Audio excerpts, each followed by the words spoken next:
এটা তো একটা আক্রমণ হচ্ছে নির্বাচন প্রক্রিয়াটাকে। হাদিকে গুলি করা হয়েছিল বাংলাদেশকে ভয় দেখানোর জন্য। বাংলাদেশ তার জবাব কিভাবে দিয়েছে সেটা হাদির জানা যায় দেখেছে। আমরা যেন কেউই একটা উপসংহারে পৌঁছে না যাই যে এটা এই জন্য হয়েছে, কারণ ঘটনা বিশ্লেষণটা যেন আইন শৃঙ্খলা রক্ষাকারী বাহিনী করতে পারে, সরকারের যে গোয়েন্দা সংস্থাগুলো আছে তারা করতে পারে। সেজন্য আপনাদের কাছে যা তথ্য আছে সব তথ্য দিয়ে তাদেরকে আপনারা সাহায্য করেন।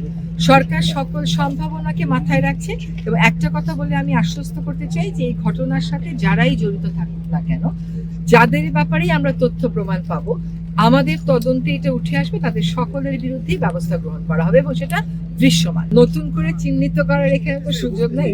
যেটা চিহ্নিত সেটা আর চিহ্নিত করতে আমরা এফোর্ট দিচ্ছি না, কিন্তু সেটা আপনি জানেন যে আমি বাংলাদেশে বসেই আরেকটা জায়গায় আমি সবকিছু বন্ধ করতে পারি না, সেটার একটা প্রক্রিয়া আছে। সেই প্রক্রিয়াও কিন্তু আমাদের সংশ্লিষ্ট মন্ত্রণালয় শুরু করেছে। আমাদের অনেকেরই সাথে ধরেন শেষ পর্যন্ত কথা হয়েছে ভোর 4:38 যখন সকল উদ্ধার কাজ শেষ হয়েছে তখন আমরা ফোন আলাপটা শেষ করেছি এবং নুরুল কবির ভাইয়ের সাথে আমার নিজেরও কথা হয়েছে। আর আজকে আমি এবং ওয়াহিদ স্যার গিয়েছিলাম প্রথম আলো অফিসে, তাদের সাথে তাদের বক্তব্যগুলো শুনেছি। আমি এবং ফজল কবির ভাই গিয়েছিলাম ডেইলি স্টার অফিসে, তাদের সাথে তাদের বক্তব্যগুলো শুনেছি।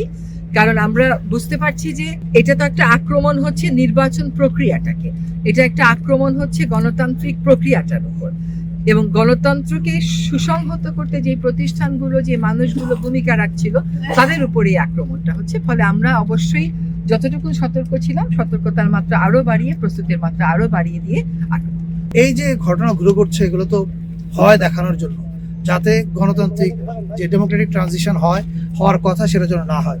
কিন্তু আমি সিম্পল আপনাদেরকে একটা জিনিসের দিকে তাকাতে বলবো, হাদিকে গুলি করা হয়েছিল বাংলাদেশকে ভয় দেখানোর জন্য।